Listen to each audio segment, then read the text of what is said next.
អូហេយ៉ូសួស្តីទាំងអស់គ្នាខ្ញុំ ZB ឬសលេងរបស់ខ្ញុំទីរៃអញ្ចឹងនឹងខ្ញុំបន្តសាររឿងរបស់យើងបន្តទៀតក៏ប៉ុន្តែមុននឹងចូលទៅដល់វីដេអូនោះកុំភ្លេចចុច like subscribe comment ឲ្យបានច្រើនផងទៅហើយនៅបើហើយជួយកម្មភាពបន្តរបស់យើងទាំងអស់គ្នាបន្តភាពមុនមកនឹងបាយាយយកច្បាស់ថាការដែលគ្រួសារ Davis ចាប់អារម្មណ៍មកលើគេគឺដោយសារស្នាដៃដ៏ល្អខ្ចោះរបស់គេក្នុងការប្រឡងបញ្ចប់ការសិក្សាកន្លងមកនេះឯងប៉ុន្តែគេនៅតែមានការប្រុងប្រយ័ត្នខ្ពស់គេចេះតែឆ្ងល់ថាហេតុអីបានចំពោះអភិជនទាំងនេះជ្រើសរើសជួបគេចំពេលមានការប្រកួតបបបាញ់របស់ពួកគេទៅវិញពេលទៅដល់សិស្សទាំងអស់ត្រូវបានគេនាំចូលទៅក្នុងសាលដ៏ប្រណិតមួយដែលតុបតែងពេញទៅដោយផ្ទាំងគំនូរតម្លៃមហាសាលរួមទាំងគំនូរ Mona Lisa ផងដែរសាលនេះគឺធំល្វឹងល្វើយធ្វើឲ្យពួកសិស្សមានអារម្មណ៍ថាខ្លួនឯងតូចតាចដូចស្រមោចអញ្ចឹងសិស្សនាំគ្នាសម្លឹងមើលជុំវិញទាំងស្រឡាំងកាំងព្រោះទើបតែដឹងថានេះហើយជាភូមិគ្រឹះពិតប្រាកដរបស់គ្រួសារព្រះសាលនេះយាមកាមតឹងរឹងដោយកងអង្គរៈកម្ពុជាកម្ពុជារបស់គ្រួសារដែលគេហៅថា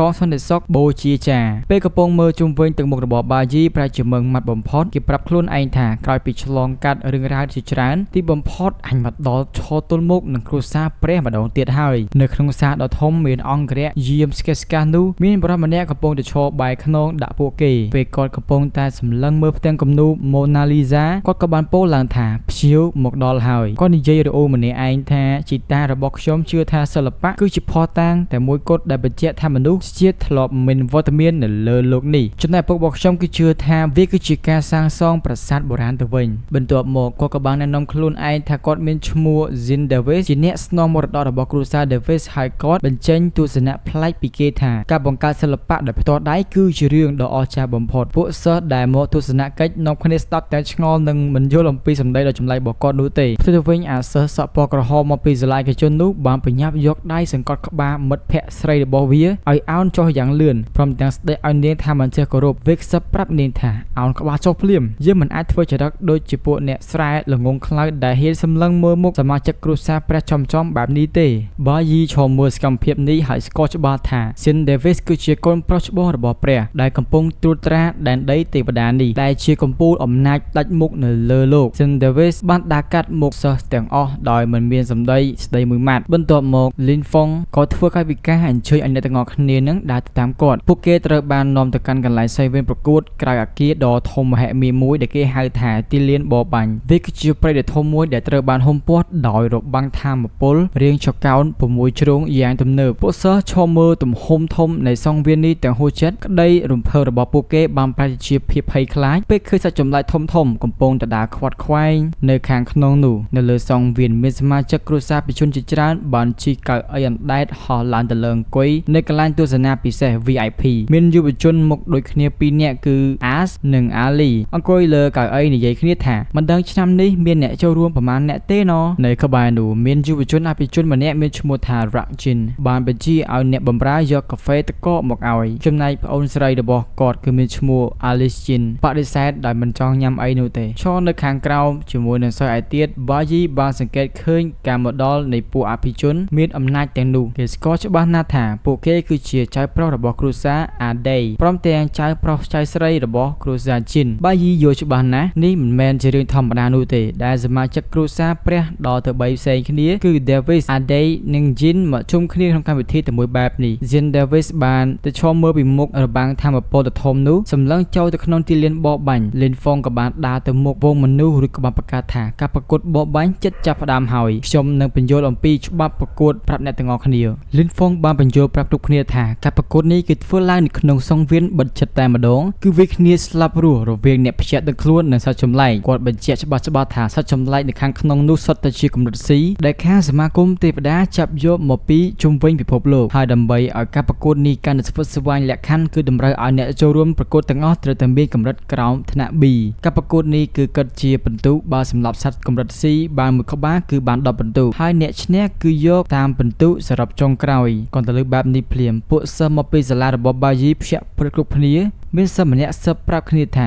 បើអ្នកប្រកួតសុទ្ធតែនៅក្រោមថ្នាក់ B អញ្ចឹងកម្លាំងរបស់ពួកគេប្រហាក់ប្រហែលនឹងពួកយើងដែរតើសិស្សម្នាក់ទៀតលួចសឹបប្រាប់គ្នាទាំងភ័យថាជាធម្មតាតើតែមានគ្នាមួយក្រុមទើបវាយសัตว์ចម្លែកកម្រិតស្មើគ្នានឹងឈ្នះចុះទម្រាំចូលទៅវាយតែម្នាក់ឯងទៀតពួកនឹងពិតជាក្លាហានមែនហើយនៅក្បែរនោះលីនយូឈរអោបដៃសម្លឹងមើលទៅកាន់សង្វៀនយ៉ាងស្ងៀមស្ងាត់ខណៈដែលកូនក្រុមសក់ពណ៌ផ្កាឈូករបស់នាងកំពុងតែឈរញ័រភ័យខ្លួនហើយអនុប្រធានក្រុមវិញក៏បានកំពុងតែមានការតាមដានមើលយ៉ាងយកចិត្តទុកដាក់លីនហ្វុងបន្តនិយាយទៀតថាការប្រកួតបោះបាញ់ឆ្នាំនេះគឺចំថ្ងៃប្រារព្ធពិធីពិសេសតែម្ដងកំពុងតែនិយាយស្រាប់តែមានទម្រមួយផុសឡើងពីក្រោមដីមកក៏ប្រកាសថាដើម្បីអបអរសាទរពិសេសមួយនេះគ្រួសារ Davis បានរៀបចំរង្វាន់យ៉ាងធំសម្រាប់អ្នកឈ្នះដែលបង្ហាញហបបច្ចេកវិទ្យាដ៏ទំនើបមួយដែលកំពុងតែបញ្ចេញពន្លឺភ្លឺចែងចាំងបន្ទាប់មកលីនហ្វុងក៏បានធ្វើកាយវិការយ៉ាងអស្ចារ្យហើយប្រកាសអ្នកប្រកួតឆ្នាំនេះឲ្យចូលរួមនៅក្នុងសង្វៀនជញ្ជាំងសង្វៀនដ៏ធំមួយផ្ទាំងត្រូវបានបើកឡើងអនុញ្ញាតឲ្យអ្នកប្រកួតដែលចូលទៅក្នុងទីលានបោះបាញ់លីនហ្វុងប្រកាសថាឆ្នាំនេះមានអ្នកចូលរួម12នាក់ដោយគាត់បានរៀបរាប់ឈ្មោះទូទ្រោះដូចជា Louis មកពីប្រទេសកូតពីហ្សិតនិង Lin Ching មកពីប្រទេសយ៉ៃជាដើមពេលកំពុងមើលការផ្សាយបន្តផ្ទាល់នៅលើអេក្រង់ដ៏ធំមួយពួកសិស្សមកពីសាលាបោះបាយីនាំគ្នាសម្លឹងមើលទាំងកោតសរសើរផងនិងបារម្ភចំនួនផងពួកគេគិតថាអ្នកដែលហ៊ានចូលប្រកួតប្រកាសជាមានបទពិសោធន៍ក្រាស់ក្រែហើយព្រោះសិស្សម្នាក់បញ្ចេញមតិថាគ្រាន់តែសម្រាប់សត្វចម្លែកកម្រិតស្មើគ្នាបានមួយក្បាលក៏ចាត់ទុកថាលយណាស់ទៅហើយចុះទម្រាំសត្វរាប់រយក្បាលនៅក្នុងសង្វៀនឯអ្នកវាយតែ12នាក់នោះវាយ៉ាងម៉េចវិញទៅណោះកម្មវិធីនេះពិតជាគ្រោះថ្នាក់ខ្លាំងណាស់តែមានសិស្សម្នាក់ទៀតនិយាយអំពីការអូសទាញនៃរង្វាន់ថាលើគេល្បីរង្វាន់សម្រាប់អ្នកឈ្នះគឺអាវុធកម្រិត SN ណោះហើយបើវាយបានល្អអាចនឹងទទួលបានរង្វាន់ពីគ្រួសារព្រះទៀតផងប៉ុន្តែទោះជារង្វាន់ធំប៉ុណ្ណាក៏ដោយក៏សិស្សកំសាកម្នាក់លួចរអ៊ូថារង្វាន់ធំមែនតែសុំរើសយកជីវិតសិនហើយម្នាក់ទៀតក៏យល់ស្របអញ្ចឹងដែរតែប្រាប់ត្រូវហើយបើឲ្យទៅឈមមុខសត្វចម្លែកសាហាវសាហាវបែបហ្នឹងពៀនតែសន្លប់តាំងពីមិនទាន់វេណោះក្នុងពេលដែលគេឯងកំពុងនិយាយរអ៊ូបែបនេះបាយីបែរជាឈរស្ងៀមថ្មឹងមិនខ្វល់ពីអ្នកណាទាំងអស់ស្រាប់តែពេលនោះ Sin Davis បានស្រែកហៅឈ្មោះបាយីលន់កាត់វងមនុស្សតែម្ដងគាត់ដើរសម្ដៅមករកបាយីហាក់ដូចជាស្គាល់មុខច្បាស់ណាស់អញ្ចឹង Sin Davis បានរំលឹកពីជីវភាពរបស់បាយីដែលហ៊ានចូលក្នុងរូងភ្នំកម្រិតឌីតែម្នាក់ឯងកាលពីប្រឡងសាកល្បងនៅវិទ្យាល័យហើយថែមទាំងដឹងទៀតថាបាយីនឹងនៅមិនទាន់បញ្ចេញកម្លាំងអស់នៅឡើយទេបាយីសម្លឹងមើលមុខ Sin វិញដោយការភ្នែកដ៏មុតស្រួចមិនព្រមចោះចាញ់សំបីតែបន្តិចប៉ាក់ Sin នឹងធ្វើមុខមួមហើយចេញបញ្ជាចំតែម្ដងខណៈដែលមានរូបសត្វចម្លែកកំពុងក្រហមនៅលើអេក្រង់ធំពីក្រោយខ្នងគាត់ក៏ប្រាប់បាយីថាសម្រាប់សត្វកម្រិត C មួយក្បាលឲ្យខ្ញុំមើលឥឡូវនេះភ្លាមគ្រាន់តែលើ Sin Davis បញ្ជាបែបនេះវងមនុស្សភ្ញាក់ព្រឺតតែម្ដងពួកសិស្សមកពីសាលាឯកជនភ័យលួចព្រលឹងស្រីសក់ទង់ដៃម្នាក់សួរទាំងមិនចង់ជឿថាសិស្សសាលាតែម្នាក់ឯងឲ្យទៅប្រយុទ្ធជាមួយសត្វកម្រិត C មិននឹងកើតទៅហើយអាសិស្សប្រុសសក់ក្រហមក៏បានរំលឹកដែរនេះជាបញ្ហាផ្ទាល់ពីគ្រួសារព្រះណាទៅហ៊ានប្រកែកកើតនោះចំណែកលីនយូដែលឈរពីចម្ងាយនាងគិតក្នុងចិត្តថាសមហើយដែលគ្រួសារព្រះអញ្ជើញគេមកពិសេសបែបនេះដោយសារតែធ្លាប់ឃើញផ្ទាល់ភ្នែកនាងជឿជាក់ទៅលើសមត្ថភាពរបស់បាយីខ្លាំងណាស់នាងគិតថាត្រឹមតែសម្រាប់សត្វកម្រិត C មួយក្បាលគឺតូចតាចសម្រាប់គេព្រោះគេធ្លាប់ជួយនាងសម្រាប់អាពីងពីងកម្រិត B រួចទៅហើយប៉ុន្តែកំពុងតែកាត់សក់បាយីបែរជាបដិសេធសំណើនេះមួយម៉ាត់យ៉ាងខ្លីថាទេការបដិសេធនេះបានធ្វើឲ្យលីនយូកៀងនិយាយឡើងចេញបន្ទាប់មកបាយីក៏បានដើរទៅមុខមួយជំហានហើយសួរឌឺថាសម្រាប់តែមួយក្បាលមិននឹងគ្រាន់ទៅគេញញឹមយ៉ាងជឿជាក់ហើយប្រកាសក្តែងថាបើខ្ញុំមកដល់ទីនេះហើយខ្ញុំគួរតែមានសិទ្ធិចូលរួមប្រកួតបោះបាញ់ពេញលេញតែម្ដងទៅសំណាក់ដ៏កក្លឿននេះធ្វើឲ្យសំបីតែ Sin Davis ក៏ស្ងាត់មាត់ហើយចាប់អារម្មណ៍ជាងមុនពួកសិស្សសាលាឯកជនកាន់តែហួសចិត្តនឹងភាពក្លាហានមិនខ្លាចរបស់បាយីងាកមកមើលកន្លែងអង្គុយ VIP ខាងលើឯនោះវិញពួកអភិជនកំពុងតែសើចចំអកកុំភ្លួត្រកូលអាដេសើចយំហើយហៅការប្រកួតរបស់បាយីថាជារឿងកំប្លែងចំណែកឯ Rajin សម្លឹងមើលមកក្រោមដោយខ្សែភ្នែកមើលងាយប៉ុន្តែការសម្រេចចិត្តរបស់បាយីនេះមិនមែនចេះតែធ្វើដោយគ្មានការគិតនោះទេគេបានរៀបចំផែនការរួចជាស្រេចព្រោះគេដឹងច្បាស់ថាសត្វចម្លែកកម្រិត C គឺកម្រមានណាស់នៅខាងក្រៅការប្រកួតនេះគឺជាឱកាសមាសតែមួយគត់និងលើបំផុតដើម្បីឲ្យគេបានបន្ទុកបទពិសោធន៍គ្រប់គ្រាន់សម្រាប់ឡើងដល់កម្រិត B មិនតែប៉ុណ្ណោះគេក៏ដឹងអំពីសារៈសំខាន់នៃឱកាសនេះផងដែរពេលនេះមានសមាជិកគ្រួសារព្រះដ៏មានអំណាចដល់ទៅ3ត្រកូលកំពុងតែអង្គុយមើលគេដែលកើភ្នែកពោពេញទៅដោយអំណាចនិងមានពន្លឺពណ៌ខៀវវិលជុំវិញខ្លួនគេតាំងចិត្តថាថ្ងៃនេះអញនឹងសម្ដែងរឿងកក្រៅបំផុតនៅក្នុងជីវិតឲ្យពួកឯងមើលឲ្យឆ្អែតភ្នែកម្ដងក្រោយពីបាយីប្រកាសបញ្ចប់ភ្លាមស្រាប់តែមានដៃមួយទៀតលោក ឡើងពីក្នុងចំណោមមនុស្សហើយស្រែកថាចាំសិនលីនយូដែលចេញមកដល់ស្នាមញញឹមជឿជាក់ប្រកាសថាខ្ញុំក៏សូមចុះឈ្មោះចូលប្រកួតដែរមិនទាន់បាត់ផ្ទះផ្អើលផងអនុប្រធានក្រុមរបស់នាងក៏បានដាស់ចេញមកទាំងញញឹមបិទមិនចិត្តលើកដៃសូមចូលរួមប្រកួតមួយទៀត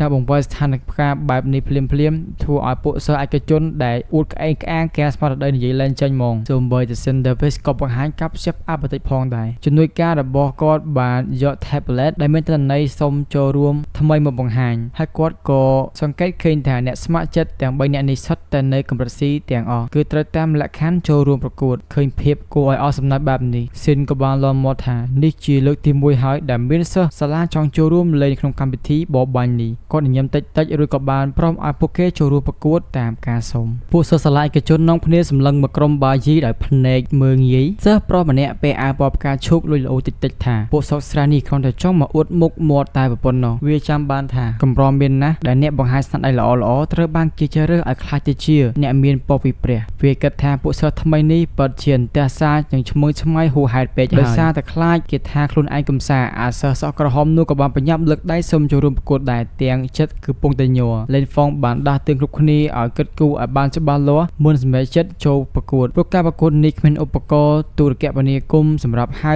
ជំនួយសង្គ្រោះអីនោះទេបើមានគ្រោះថ្នាក់ដល់អាយុជីវិតមែនទែនគឺគ្មាននរណាអាចជួយបាននោះឡើយអាសក់ក្រហមនោះគឺបានឆ្លើយទាំងតដិតតែម្ដងប៉ុន្តែនៅតែប្រឹងឆ្លើយថាខ្ញុំយល់ហើយដើម្បីកុំឲ្យបាក់មុខវាប្រឹងធ្វើរឹកក្លាហានហើយងាកទៅប្រាប់សិស្សសាលាឯកជនឯទៀតថាខ្លាចអីគ្រាន់តែសាច់កម្រិតស៊ីសោះនឹងដូចវាក៏បានឈរក្បែរបាជីហើយសួរដូចថាចុះឲ្យពួកយើងនឹងមកអន់ជាមួយនឹងពួកឯងមកពីសាលារដ្ឋមិននឹងកើតទៅណូបាជីមិនតបតអីសោះតែម្ដងឲ្យនិយាយតែឯងទៅគេឈរនៅឈ្ងៀមថ្មឹងអ្នកប្រកាសកម្មវិធីបានប្រកាសថាពេលនេះចំនួនអ្នកចូលរួមប្រកួតបានឡើងដល់8នាក់បន្ថែមទៀតហើយអ្នកប្រកួតថ្មីទាំង8នាក់នេះមាន5នាក់មកពីសាលាឯកជននៃដែនដីទេវតានិង3នាក់ទៀតមកពីប្រទេសចាងគឺបាជីលីងយូនិងអនុប្រធានក្រុមងាកមកមើលនៅកន្លែងអង្គុយ VIP នៅវិញអាលីដែលជាកូនភ្លោះត្រកូលអាដេបានផ្អែកនងនឹងខៅអីញញឹមមើលអ្នកចំណូលថ្មីលួចលំមាត់ថាអូឥឡូវរឿងនេះគេកាន់តែល្អមើលហើយតើនេះរ៉ាជីនបានសួរកូនភ្លោះត្រកូលអាដេថា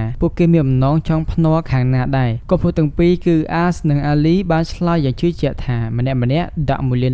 ភ្នាល់លើសិស្សសាលាឯកជននៃដែនដីទេវតាពួកវាអួតថាសិស្សសាលាពួកយើងទទួលបានការអប់រំល្អៗនិងស៊ីវិល័យជាងអាពួកសត្វល្អិតមកពីតំបន់ឆ្ងាយដាច់ស្រយាលនោះឆ្ងាយណាស់កំពុងតែអួតស្រាប់តែ Cindervis ដើមម្ដលហើយចូលរួមសន្ទនាដែរគាត់ប្រកាសយ៉ាងស្ងប់ស្ងាត់ថាខ្ញុំភ្នាល់លើបាជីកុំភ្លោះទាំងពីរឮហើយភ្ញាក់ព្រឺតអាលីសោចរង្គល់តែម្ដងហើយសួរថាបងស៊ីនបងឯងនឹងភ្នាល់ទៅលើអាសុកស្រែនោះមែនវិញញញឹមបែបមើងងាយឬក៏បានប្រាប់ទៅកាន់ស៊ីនថាឲ្យត្រៀមលុយសងគេឲ្យហើយទៅរ៉ាជីនដែលមុននេះធ្វើមិនខ្វល់ឥឡូវចាប់ផ្ដើមស្ទាក់ស្ទើរក្រោយពីដកដង្ហើមធំក៏រអ៊ូតែម្នាក់ឯងថាចុះឥឡូវអញគួរតែភ្នាល់ខាងណាទៅក្នុងពេលជាមួយនឹងគ្នានោះលីនហ្វុងដែលឈរម្នាក់ឯងស្រាប់តែប្រែទៅមុខជាបារម្ភគាត់ទើបតែនឹកឃើញថាក៏បានភ្លេចប្រាប់ច្បាប់សំខាន់មួយទៅដល់អ្នកចូលរួមប្រកួតគាត់ភ្លេចហាមពួកគេមិនឲ្យចូលទៅជិតប្រេងងងឹតដែលនៅចំកណ្ដាលសង្វៀនប្រកួតនោះឡើយហើយនិយាយជាមួយភាពបន្តទៀតទៅអ្នកទាំងអស់គ្នាថានឹងទៅជាយ៉ាងណាអរគុណច្រើនជួបគ្នាវីដេអូក្រោយបាយបាយ